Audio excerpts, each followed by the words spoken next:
welcome to Joburg Today. I'm Zizi Pondevu. Johannesburg is such a busy city and there's a need for food on the go. Food trucks could provide the perfect solution. We thought, we wanted to offer something for the man in the street that you don't find ordinarily, and that's in essence the original seed of where we began. We're going to be doing the Clarence Beer Festival. We also got a couple of private events coming up, so because we do private catering as well. But if you just keep a look on the website, either Mother Truckers or Street Cuisine, you'll definitely find us. Well, it was quite a long process. We wanted to originally use the bodywork of the camper van, but it was all rotten, so I had to strip it right down to the chassis and start all from scratch. We didn't have any drawings, we just had designs in our head, and yeah, it took about 4.5 months to build it, and then we're up and running after that. Well, we started cooking paella at Neighborhoods Market in Joburg, and soon found that we needed a different platform to expand our product into. We didn't want to start a restaurant, so food trucking seemed like it was the logical next step, seeing as everywhere else in the world it had become such a big phenomenon. So that's how we got into food trucking. This is a seafood paella. This is our speciality. Mussels, calamari, prawns, clams. And yeah, it's basically a Spanish rice dish that cooks down with something called a sofrito. It's usually a tomato-based dish. You can add peppers into it, flavor it with smoked paprika. Traditionally just with chicken and some kind of flat bean or green bean. But yeah, this is our #1 seller. We've been serving this for 3 years to people of Joburg, and everybody seems to love it. You know, the fun part about it is like when you meet celebrities, you know. Yeah, you get to scream and yell at everyone. Like on the 16th of December, we were at Constitution Hill. We met Tolesmo. Yeah, Tolesmo. So it was all crazy and fun.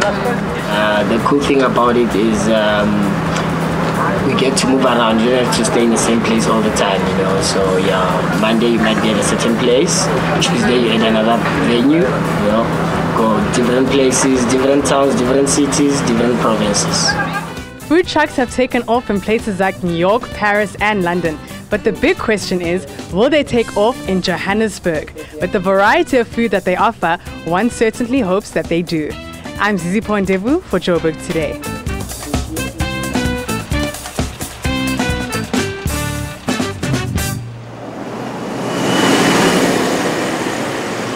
My name is Chef Coco, and you are watching Joburg Today.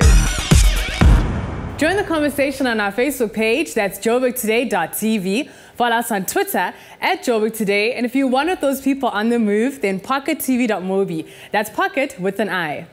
Marisa attended the launch of the Cape Interhotel Challenge and got to rub her shoulders with the who's who of hospitality. Delicious food, fine wine, a glamorous venue, Johannesburg's most promising candidate chefs and wine stewards, and the city's who's who of the hospitality industry. Yes, this can only be the Johannesburg launch of this year's Cape Legends Interhotel Challenge competition.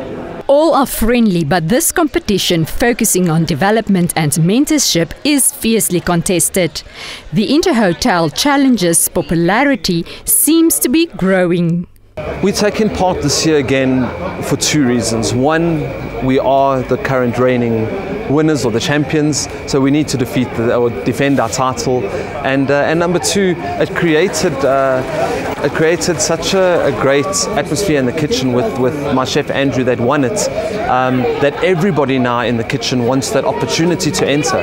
This year, the Cape Legends Interhotel Challenge is hoping to achieve a better skills exchange program and more educational across the spectrum. So we've included a Indian Ocean Island initiative with Seychelles, Reunion and Mauritius, and that will happen with Durban and the Port Elizabeth candidates.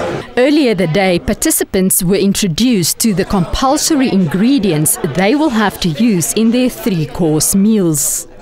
Part of the competition I'm most looking forward to is definitely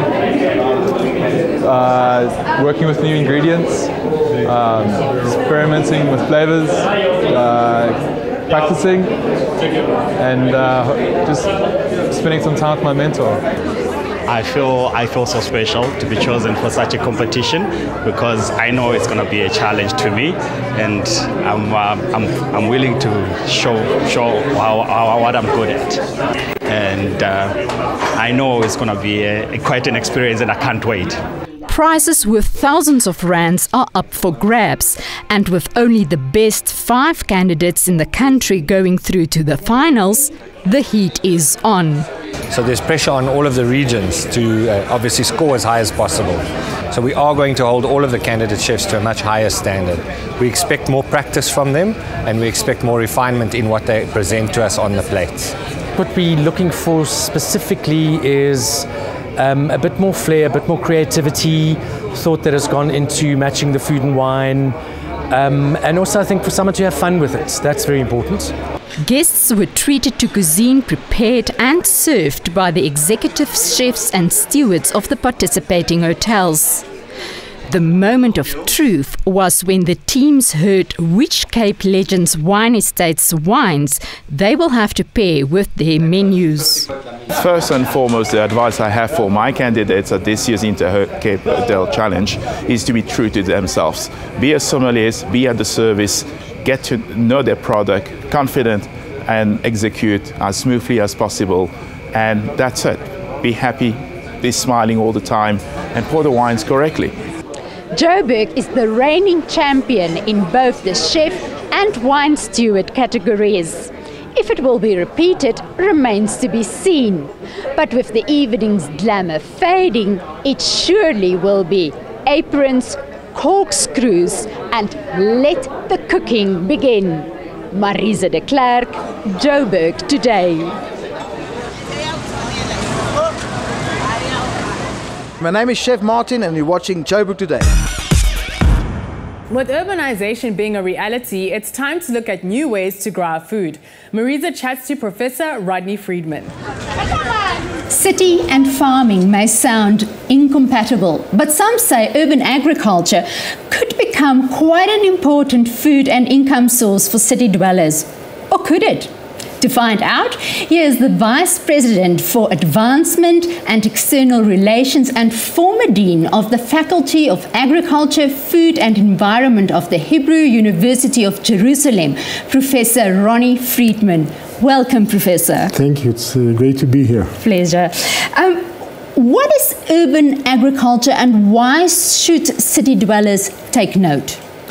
Urban agriculture has several definitions. I think the most simple one is a definition which states that a city dweller, whether in an apartment or in a private house, donates or contributes part of his property to grow different crops on the property. It can be in pots on the roof or in little plots in the garden.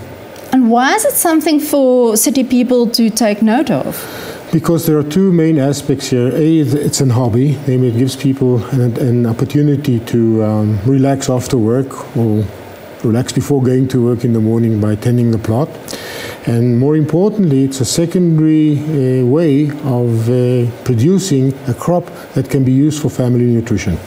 Now, talking about food and nutrition, to what extent can urban agriculture actually become an affordable, sustainable, nutritious food source in a growing African city like Johannesburg? That will obviously depend on the type of crops the homeowner selects to use. I mean, if it's properly balanced throughout the year and within a given season, there's more than one crop raised that could be nutritiously calculated. I don't know if it will be absolutely sufficient, but it would complement the basic diet of a family.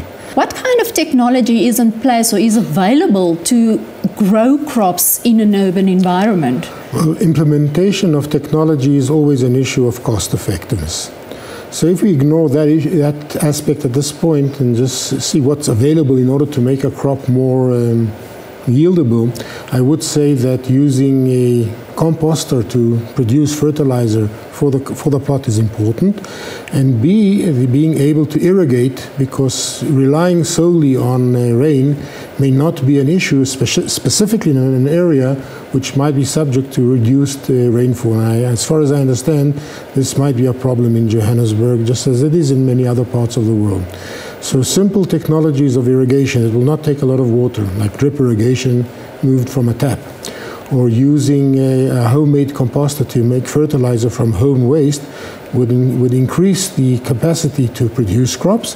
What advice would you be able to give Joburgers and city authorities in order to maybe incorporate urban agriculture in city life? Make a plan or make designs in which home plots would be made available and that people could use for this reason. I think that we are heading towards a world in which food supply, as we are told, will be less available, and being able to increase the family diet by making this a relatively on-hand available commodity is something I would recommend all over. Hi, my name is Gemma and you're watching Joburg Today. For more on the city, check out our playlist as well as Business Destination Joburg. That's it from me, Zizi Paul. I leave you with Dave van Vuren, Luna Girl.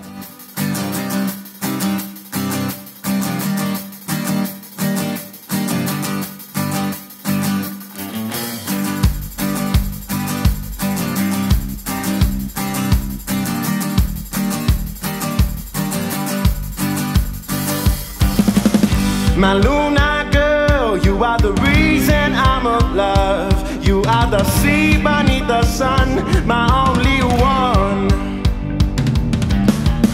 I cannot try to even show you all my love. You're sexy, scrumptious woman, you are the one.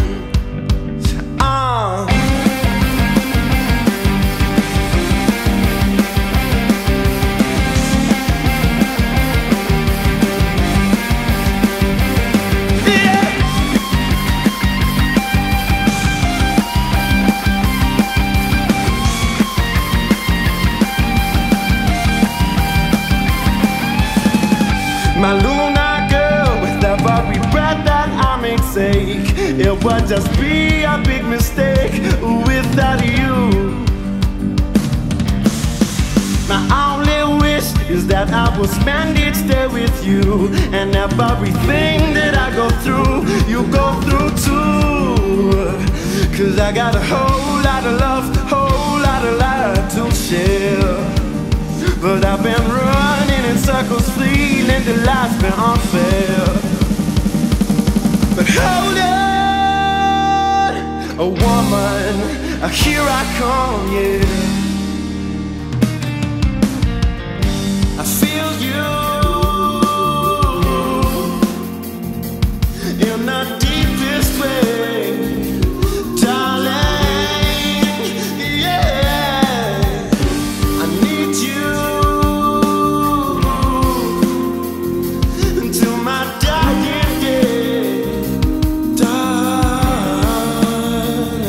Cause I got a whole lot of love, whole lot of life to share.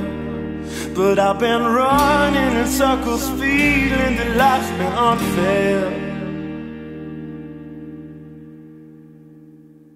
Said I got a whole lot of love, whole lot of life to share. But I've been running in circles, feeling that life's been unfair. But hold on, a woman, here I come.